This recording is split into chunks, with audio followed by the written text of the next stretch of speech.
Uma verdadeira enchente tomou conta da famosa colina do festival para dar uma vez mais as boas-vindas aos Arcade Fire, e erguer os braços e as vozes ao som de temas como Wake Up. Os Dead Congo impressionaram, os Big Thief podem ter subido aqui o primeiro degrau na escada da fama e Curtis Harding foi competente quanto disso. Não são ainda para uma dupla assombrosa, Minos do Brasil. Escrevemos assim, por ocasião do concerto dos Arcade Fire no Campo Pequeno, em abril, e em referência ao seu primeiro álbum, Funeral, naquelas canções, naquelas melodias, naqueles versos cantados sobre um instrumental indie rock de estádio estava a banda sonora de milhares de pessoas, de milhares de eleitos, que querem algo mais, e que lutam por algo mais, desta vida que não há harmonia que nasce da repetição. Casa, trabalho, casa, casa. Trabalho, casa. De milhares de mentes sem medo de ser utópicas. Apenas 4 meses depois, Funeral regressou à casa onde começou a ser feliz e a fazer-nos felizes, Paredes de Coura, local onde a banda canadiana se estreou em Portugal, em 2005, um concerto que ainda perdura na memória de todos quantos ele assistirão. O regresso dos Arcade Fire a Paredes de Coura não poderia portanto ser senão festivo, mesmo que só se tenha tornado possível através do cancelamento de uma outra artista, Björk. Chamados a entrar em campo para substituir a islandesa, os Arcade Fire cumpriram as expectativas que lhes eram dirigidas, deram ao público um concerto que, mesmo não tendo sido tão extraordinário como foi o de Lisboa, não deixou de contar com a dança, os coros, as canções e o brilho que lhes conhecemos, tão cintilante quanto o vestido que Virginie Chassagne envergou durante a segunda, Reflector e Starlight, ou a bola de espelhos estrategicamente colocada por cima do palco principal. A colina pareceu pequena para tanto primito, tanta multidão, que se acotovelou como pôde de forma a assistir aos canadianos. Os bilhetes diários estavam há algum tempo esgotados, e aqui e ali surgiam relatos de que havia quem estivesse disposto a pagar um passe geral, horas antes do início do concerto, apenas e só para poder ver. Pouquíssimas bandas nos dias que correm se poderiam gabar disso, ainda para mais uma que grosso modo se encaixota no vasto campo do indie rock. Em 2005, os Arcade Fire eram os miras desconhecidos que do nada arrebataram o público. Hoje, estão mais crescidos, e nós com eles. 10 minutos para lá da hora marcada, e escutaram-se os primeiros acordes de Abre Final, ainda mal amada, isso não mudou, tônico perfeito para a efusividade que se seguiria e que quase se julgou poder vir a transbordar, assim que no meio do público é avistada uma tocha vermelha, ardendo fortemente antes de ser retirada pela segurança. A claque dos Arcade Fire estava lá em peso, cabia-lhes dar um espetáculo que não defraudasse.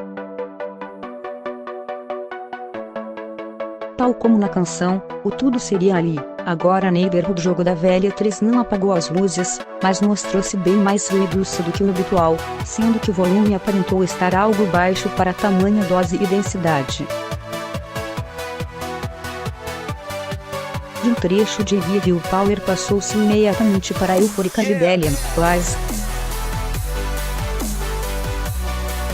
Se dúvidas existissem, o público foi imediatamente contagiado por aquela fúria de viver, aquele sorriso eterno que parece permear até as canções mais tristes dos Arcade Fire.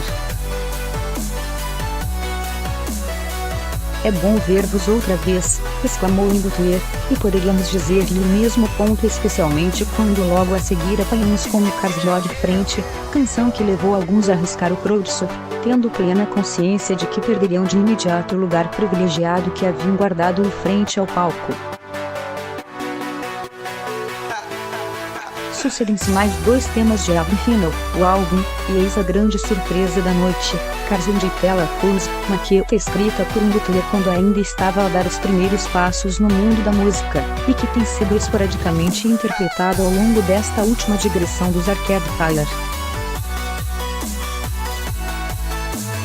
só terá sido reconhecida pelos fãs mais acérrimos da banda, os que estiveram neste mesmo espaço há 13 anos e em todos os concertos subsequentes da banda em Portugal. O amor a isso obriga, mas foi recebida como se fosse nova, primeiro com estranheza, depois com aplausos.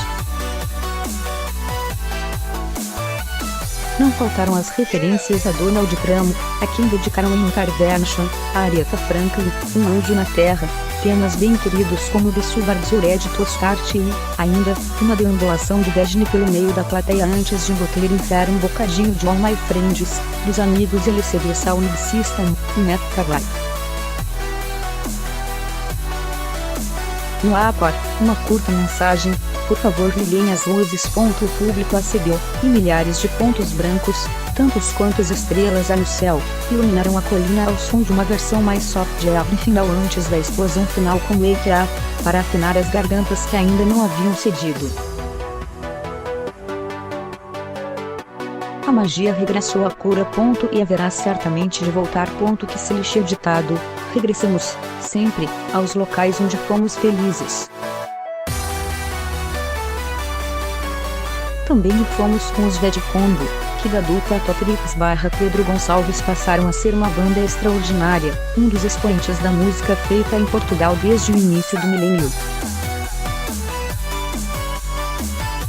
O seu fado blues característico não iluminou, mas enegreceu o festival durante cerca de 1 hora. Outra coisa não se pediria dado o sentimento de faca e alguidar pelo qual puxam aquelas canções. Sentiu-se a urgência na forma como se apresentaram aqui, ao vivo, talvez inconscientemente despertada pela revelação da doença de Pedro. De um momento jazz absurdo ao qual chamaremos free swing passamos para a ternura de esse olhar que era só teu, antes de entrar em palco um grande senhor do rock, Mark Lanigan, convidado a tocar 3 canções com a banda portuguesa. O final, majestoso, com Lisboa Mulata não deixou ninguém indiferente. Uma indiferença que poderia ter passado pelos Big Feet, banda que se estreou nesta noite em Portugal com 2 discos, Masterpiece, de 2016 e Capacity, de 2017, e muita sorte na bagagem. Provavelmente, não encontraram outro público como aquele que aqui encontraram tão cedo. É certo que muitos estariam ali para assistir exclusivamente aos Arcade Fire, mas, à semelhança do que aconteceu com os canadianos em 2005, os Big Feet terão conquistado um lugar muito especial nos nossos corações. Para isso contribuiu a sua candura rock, alimentada por uma vocalista e guitarrista que parecia ter saído do indie dos anos 90, e que debutou canções tão excelentes como as que encontramos nesse período particular. Mesmo que o seu lento aleatório, após uma chapada blues elétrico, tenha parecido bizarro, quer ela que entremos em contato com a banda se nos lembrarmos do dia em que nascemos.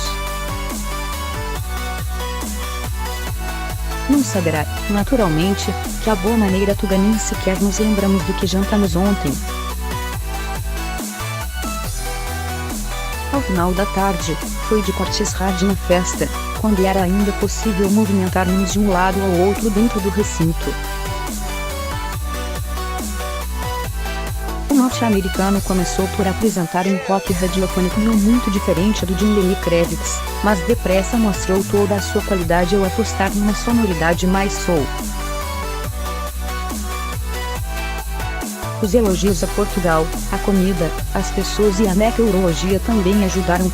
Horas antes, numa das Vodafone Music Sessions, os Neymos do Brasil, que na verdade são italianos, provaram ser um dos nomes mais interessantes do cartaz da edição deste ano do festival. Máscaras, pintura, batucada e gritos tribais numa mistura extraordinária que só conseguimos descrever mesmo com techno étnico, num cenário de ferro velho.